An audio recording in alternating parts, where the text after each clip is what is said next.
There comes a time in life when you realize that the most powerful moments aren't loud at all. They don't come with fireworks or shouts or applause. They come quietly, in the silence between two heartbeats. That silence, my friend, is where grace lives. Joel S. Goldsmith once wrote, "Grace is not something we attract by being good, nor something we lose by being bad. It is the ever-present love of God." Today, let's walk together through that truth. Slowly, gently, with open hearts. We'll hear real stories of healing, of peace, of transformation. We'll discover how something as simple as stillness, a few quiet moments with God, can change everything. So take a deep breath. Sit comfortably. Let this story wash over you like a prayer. The meaning of grace. It's a word we've heard in church hymns, in prayers, in whispered thanks before a meal. But what is it really? Some say grace is God's favor. Others call it divine help or mercy. But Joel Goldsmith described it differently. He said, "Grace is the activity of God's love, not earned, not deserved, simply received." That's important to remember. Because for many of us, especially as we get older, we tend to look back at life with a mix of gratitude and regret. We wonder if we've done enough, prayed enough, served enough. But grace says, you don't have to earn me. You only need to let me in. Grace is not about what we've done. It's about what God is always doing, through us, for us, as us. The stillness that heals. Joel discovered this truth in 1946. He called it the mystical marriage, a direct communion with the living presence of God. He said it felt as if divine light filled his whole being, removing every barrier between himself and love itself. That moment birthed what he later called the practice of receptivity. He realized that if a person could sit quietly, just 3 minutes of open-hearted stillness, healing would begin to flow. "Be still and know that I am God." Psalm 46:10. That was the foundation. You see, the human mind always wants to fix things, to try harder, pray louder, work more. But grace works differently. It doesn't need effort. It needs room. Healing doesn't come from what we do, but from what we allow. Joel's 3-minute meditation was not about saying many words. It was about letting go of every thought long enough to feel God's quiet breath moving through you. He would say to his students, "Sit quietly, close your eyes, and think once, 'I am receptive to divine love.' Then let silence speak." That's all. No repeating, no forcing. Just resting. And yet, that small act, done with sincerity, opened doors to miracles. Margaret's story, the teacher who found light again. Margaret Thompson was a schoolteacher in her late 50s from Ohio. She had taught for over 30 years. She was beloved, but her body was failing her. Fatigue clung to her like a fog. Her doctor said she had chronic exhaustion and suggested rest. But rest didn't help.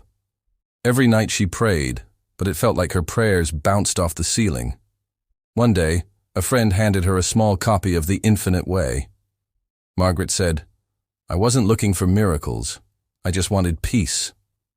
She began reading a chapter each night before bed. The words that caught her heart were, "The activity of God's grace is always present.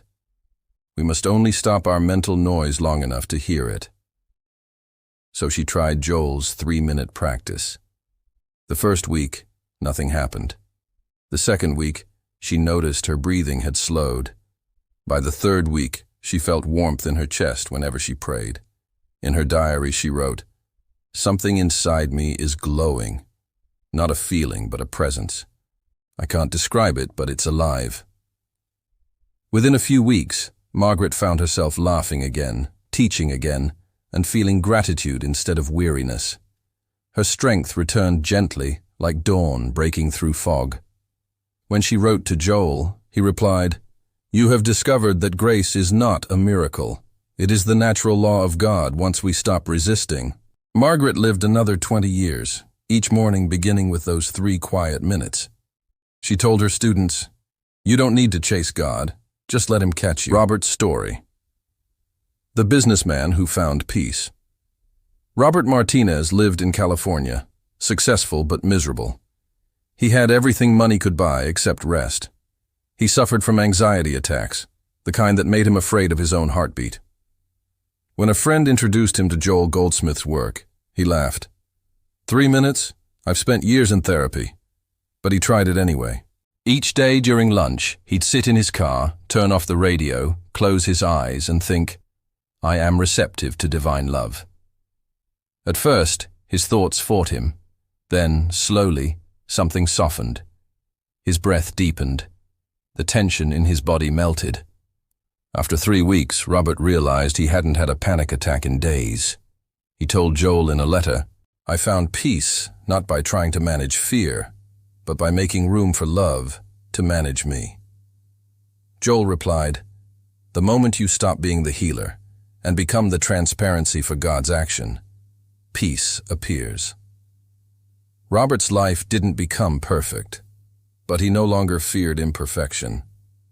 He began spending more time with his family, taking evening walks, speaking gently.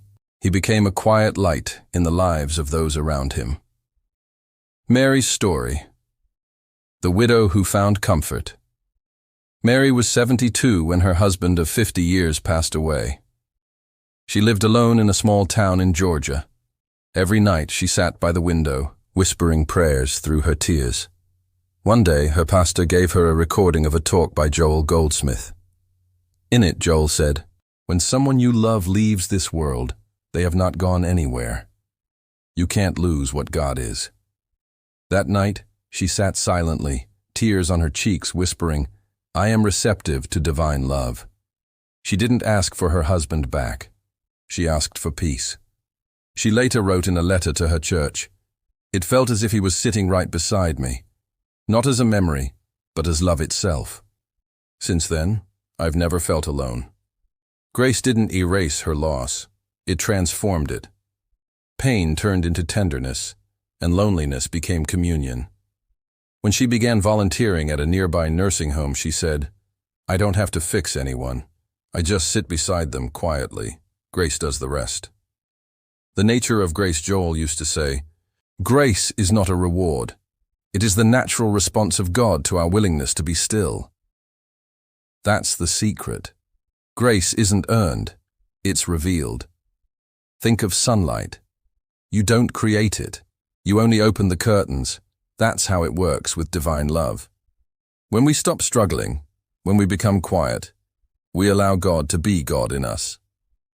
In John 1:16 it says, from his fullness we have all received, grace upon grace.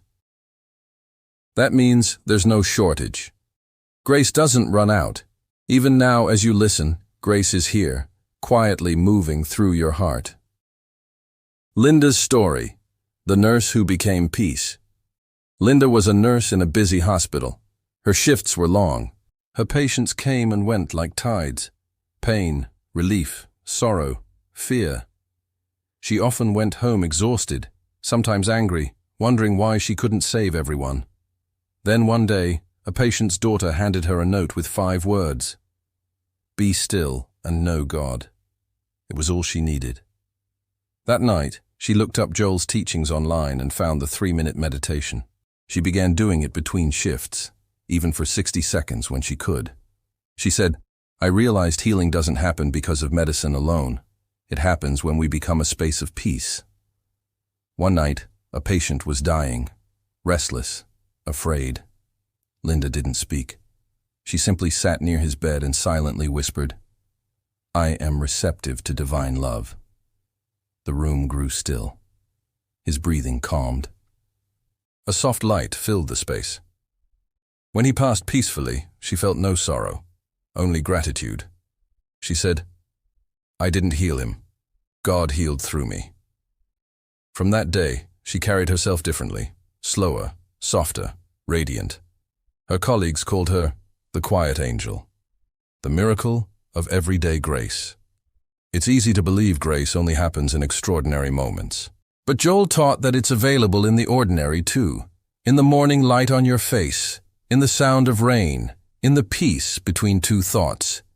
He wrote, Every time you rest in God, even for a moment, you are adding light to the world. There's a man named Thomas, 83 years old, who listens to Goldsmith's talks every morning. He sits in his garden with a cup of tea and says, "These words remind me that even my breath is a prayer." There's grace in that, not because of what he does, but because of how he sees. He says, "I used to think prayer was asking God for things. Now I see prayer is letting God be everything." A gentle reflection. Take a moment, right now. Close your eyes. Breathe softly. Whisper inside, "I am receptive to divine love." Let that sentence melt into your heart. You don't have to understand it. Just rest in it. Grace is moving. Quietly. Faithfully. It knows your name. It knows your pain. And it has never stopped loving you. My grace is sufficient for you, for my strength is made perfect in weakness. 2 Corinthians 12:9. As we continue this journey through grace, remember, we're not learning a technique, we're remembering a truth. Grace is not a tool. It is the presence of God working through every breath, in every heartbeat, and through every open heart that simply says, "Thy will be done." Grace versus human effort. One of Joel Goldsmith's greatest realizations was this: the moment you stop trying to heal yourself and begin allowing divine love to flow through you, healing begins. That sounds simple, but for most of us it's the hardest thing in the world, to stop trying. We've spent years believing we must earn everything, our success, our forgiveness, even our peace. But grace doesn't come through effort. It comes through surrender. When you struggle and strive, you're telling God, "I'll handle this." When you rest and release, you're saying, "Father, I trust you," and that trust is where the miracle begins. "Come unto me, all ye that labor and are heavy laden, and I will give you rest." Matthew 11:28. Joel often told his students that trying to make spiritual power work is like trying to make the sun rise faster. It rises on its own when the earth turns toward it. All you need to do is turn. Through stillness, through prayer, through love. Grace is the sunrise of the soul. It appears when you stop chasing light and simply face it. A modern story, The Farmer and the Rain. There's a story from a small village in India about an old farmer named Ramesh. He prayed every year for good rain for his crops. But one summer, the rain didn't come. He worried, begged, pleaded with God. Nothing changed. One morning, tired of worrying, he went to his field and simply sat down. He looked up at the sky and whispered, "Lord, whether it rains or not, I thank you." That evening, clouds gathered. Rain fell steadily for 3 days. When asked if his prayer brought the rain, he smiled and said, "No, the prayer didn't change God, it changed me." That is grace. It is not God responding to our panic. It's us awakening to His presence that was always there. The healing power of trust is the open door through which grace enters. A woman named Helen, 79, once wrote to a small study group in Florida about how she overcame her lifelong fear of hospitals. Her husband was very ill, and she dreaded visiting him daily. Each time she entered the building, her hands trembled. One day, her pastor gave her a single sentence from Joel Goldsmith. "God is not somewhere else waiting. God is the very life you are living now." That night, she sat by her husband's bed, closed her eyes, and silently thought, "I am receptive to divine love. Right here, right now." She said she felt warmth in the room, not from the heaters, but from peace itself. The machines still beeped, the doctors still moved, but something holy had entered the space. Her husband passed peacefully 2 weeks later. Helen said, "Grace didn't stop the storm. It changed the air I was breathing inside it." That's how God's love works. Not always by changing circumstances, but by changing the heart that experiences the grace of letting go. When we grow older, letting go becomes one of life's greatest lessons. We learn to release people, possessions, youth, plans, and even control. But Joel reminded his students that letting go is not loss, it's expansion. When you open your hands, you realize they were never empty. He wrote, "Grace fills every space made by surrender." Think of the disciples. When they left their nets to follow Jesus, they didn't become poorer, they became free. Their hands were no longer full of the old, they were ready for the new. Letting go allows grace to pour through. So when you release worry, when you forgive, when you accept the moment as it is, you are practicing the deepest form of prayer. You're saying, "Lord, you are enough." Grace and Christ consciousness. Joel often spoke of Christ consciousness, not as a doctrine, but as the awareness of God living itself through man. He said, "Christ is not a man. It is the divine presence realized in human consciousness." To awaken to Christ within is to discover that we are not separate from God. It is not I and God, but I in God and God in me. That awareness is what transforms the ordinary into the holy. When you wash dishes in love, when you speak gently to a stranger, when you forgive someone silently, Christ is living through you. That is not religion. That is realization. It is no longer I who live, but Christ who lives in me. Galatians 2:20. When you sit in silence during your 3-minute meditation, you may begin to sense something subtle, a presence behind your thoughts, a still joy, a gentle warmth. That is Christ consciousness awakening, not the Christ of statues or paintings, but the living Christ that whispers, "Peace, be still." Grace in everyday life. You don't have to retreat to a monastery or read hundreds of books to feel God. Grace appears in the simplest of moments, like an old man sitting on his porch whispering thank you to the morning light, like a grandmother folding laundry with love, like a stranger smiling at you in the grocery line. Every act done in peace is an expression of grace. A woman named Teresa, who lives in a small coastal town, listens to Joel's talks daily while she cooks. She says, "I used to think spirituality was complicated. Now I realize it's just remembering love in each moment. That's grace, not dramatic, but divine, the gift of aging." For those in their later years, grace often reveals itself as understanding. The rush of life slows, and what once seemed urgent fades into stillness. Joel said, "The end of seeking is the beginning of seeing." You realize that all your prayers, your tears, your searching were never about finding God somewhere else. They were about uncovering Him right where you are. Age doesn't distance you from God, it brings you closer. You begin to live more simply. You appreciate the quiet. You stop trying to change people and start blessing them. And when you wake in the middle of the night, not with worry, but with wonder, you realize grace has been here all along. A story of renewal. The pastor's daughter. In one of Joel's meetings in the 1950s, a young woman named Emily shared her story. She was the daughter of a pastor who had lost her faith after a long illness. She said, "I believed in God, but I didn't feel Him anymore." Joel asked her to do just one thing. Each morning before you speak, before you move, say silently, "I am receptive to divine love." She did. Weeks later, she felt a peace she couldn't explain. Her father noticed, she smiled again. Her energy returned. She said, "It wasn't healing that I found. It was the healer." That's the secret of grace. It gives not what you ask for, but what your soul truly needs, healing others through your own stillness. Joel taught something revolutionary, that you can help others heal, not by sending them energy, but by becoming a clear channel for God's peace yourself.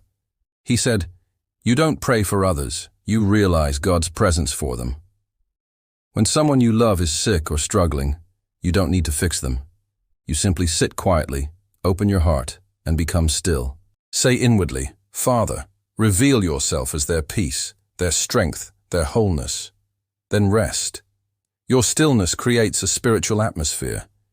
It's like lighting a candle in a dark room. You don't chase away the shadows, you just let light exist, and darkness disappears on its own. That's how grace works, silently, effortlessly, perfectly.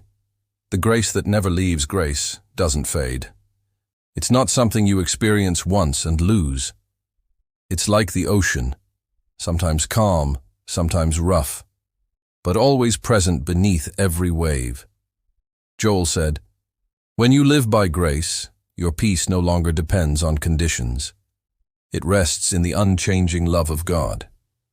That's why people who practice stillness every day begin to radiate serenity, not because their life is easy, but because their soul is anchored. Even in sickness, they are gentle. Even in loss, they are grateful. Even in confusion, they are calm. That's grace made visible. Living the infinite way. Joel called his path the infinite way, not because it was exclusive, but because it pointed to the endlessness of God's love. He said there is no end to grace, because there is no end to God. So, wherever you are in life, whether young or old, strong or weary, joyful or grieving, grace is walking beside you, holding your hand, leading you gently home. And when words fade and the world grows quiet, you'll hear it whisper, "I am with you always." Your daily grace practice. Let's make it simple. Here's what Joel would suggest if he were sitting across from you today. 1. Find 3 minutes each morning. Sit quietly. Breathe. Close your eyes. 2. Say once inwardly, "I am receptive to divine love." 3. Then rest in silence. Don't expect anything. Don't measure results. Just be still. 4. If thoughts come, don't chase them away. Let them float by like clouds passing across the sky. 5. When finished, give thanks, not for what changed, but for what's eternal. That's it. 3 minutes a day to open the door to infinite peace. Over time, those 3 minutes will begin to stretch until your whole life feels like a prayer. Final reflections. Before we close, listen to these simple truths. The Lord will perfect that which concerneth me. Psalm 138:8. Grace is not something we reach, it is something that reaches us. Joel S. Goldsmith. You have not missed your moment. You have not lost your connection. You are not too late. Wherever you are, whatever your story, grace is already here, quiet, patient, faithful. Let go of guilt, release regret, forgive yourself, and let love do what only love can do. A gentle closing prayer. Heavenly Father, we rest in your presence now. We thank you for the light that shines through every shadow. We thank you for the peace that holds every heart. May your grace awaken within each soul listening now. May every fear melt in your love. And may we walk as instruments of peace in this world. In Christ's name, amen. Closing and CTA. If this message has touched your heart today, please like this video to help others find it. Share it with someone who needs a gentle reminder of God's love. And if this video brought you peace, you can give a super thanks, a way to support this channel and spread these teachings of grace and light to others. Don't forget to subscribe to Legacy Igniter for the next message in this spiritual journey. Beyond, I am, the Christ consciousness within. And in the comments write, grace flows through me. Let that be your affirmation today. Legacy Igniter, where consciousness awakens.